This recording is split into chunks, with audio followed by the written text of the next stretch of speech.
Okay,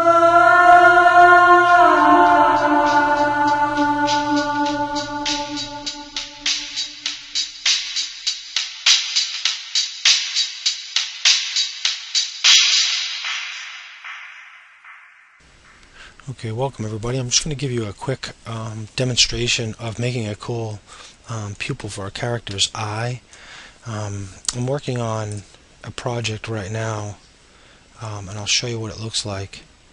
It's these little characters, and the problem that I'm having was to get the pupil to track on the mesh of the eyeball, so that if I actually move the pupils up, they would stay connected to this and move around. I found an easy solution for that, and I want to share that with you. So all I'm going to do is jump over here and show you it right here. We're going to look at it from the front view. We're going to get rid of the cube because obviously eyes are not a cube. We'll just throw in a UV sphere. Doesn't matter. This is for a demonstration, so it doesn't really matter how many faces I use. From the side view, I'm going to go to Tab Edit, Control Tab, and go to my faces. Hit Z so I can see through this. We're going to just do a quick selection of the back section of the eye and get rid of it. We don't really need that because that would be implanted in the head. We just want the eyeball that we're going to actually see. Hit A. So what we're going to do is we're just going to grab this eye and move it up a little bit so it's not on the grid. Very simple. Here what we're going to do is just hit Set Smooth down here. You can see Set Smooth. That's just going to make it so that when we come out of edit mode, it's nice and smooth, our eyeball. Okay, now the next thing we're going to need is our pupil. The other thing is that I could do a constraint tube with a bone if this were a perfect symmetric circle and beautiful and all that, and I could make it more realistic by moving it around. But the thing is that the eyes that I have are oblong. They're not really perfect circle, so that was where a lot of my problem came in. So if you're trying to make this kind of a strange egg-shaped eye, you might want to try this. But we're going to go to Vert Select so we can get right in the center here of the eye, and we'll just move our cursor, Shift S, cursor to selection. That's just going to put it right here in the center here, right? And then what we'll do is we will add a plane and P to break it away from the rest of that mesh. There it is. Now we'll go out here, and let's take this and make this a black for our pupil. There it is. We can scale that down a little bit. Let's scale it down a little bit more. And now we need to make this square a circle. So we'll just come over here, modifier, subsurf that thing. Let's crank it up a couple times, make it nice and smooth. In edit mode, hit Set Smooth. There we go. Very simple. There's our pupil, our eye and our pupil. Now I can scale this in the Z direction if I really want and get the eye to be any shape I want it to be, the pupil to be any shape I want it to be. Alright. That's all I need for this portion of this. So let's move our cursor to the center of that selection. Hit Tab. And we're going to add, looking at the front view, we're going to add an empty. This empty is what's going to control everything, so we can just pull that right out here someplace. Remember, wherever I put this is approximately where it's going to project from, so we don't want to go nuts with this. Hitting the N key brings up my transform properties. I don't want to allow it to move anymore in the Y direction, and there'll be no need for rotations. Scaling we can keep on, and all we're going to do is select the pupil, the empty, Control P, and parent. Now what happens, oh, you know what, my center is way down there, so we've got to change that. I don't think I want it there. Let's take a look and see what happens. Well, you know what, yeah, I would like to, just for the sake of it, I'd like to move my center to my object, so I'll show you how to do that. It's very simple.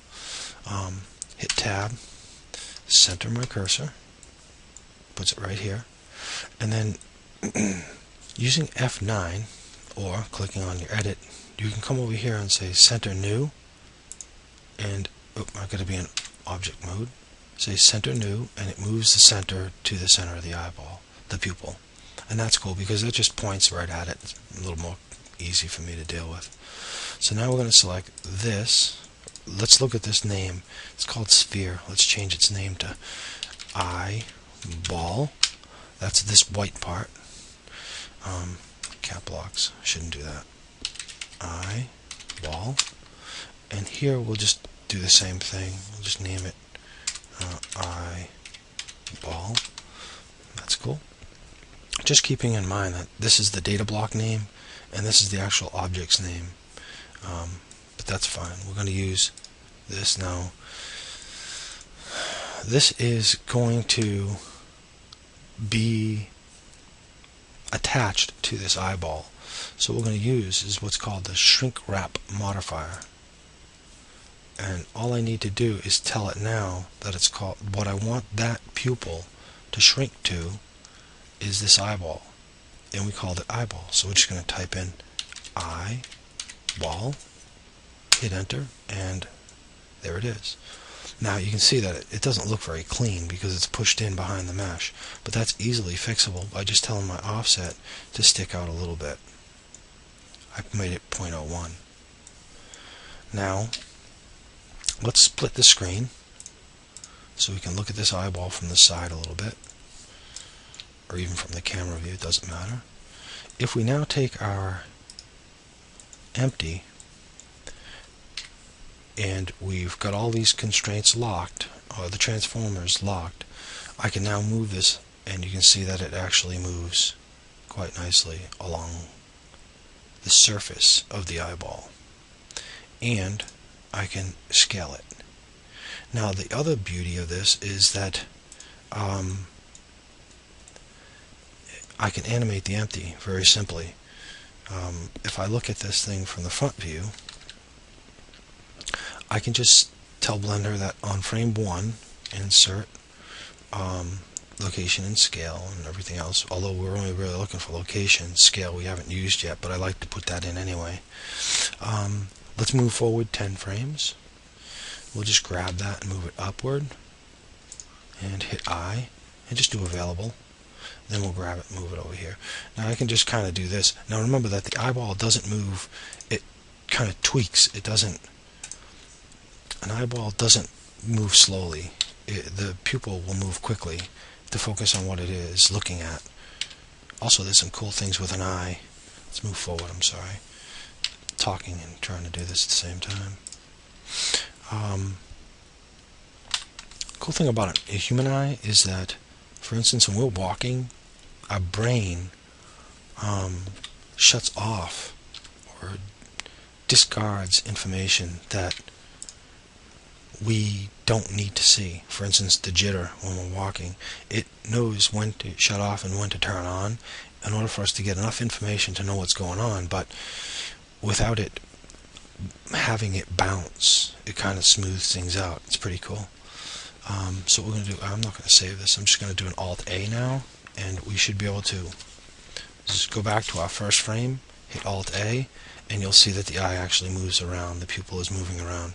If we go over to this view, we can do Alt-A from the first frame, and you'll see that the pupil stays attached to the mesh, the eyeball mesh, as it moves around. And that's it.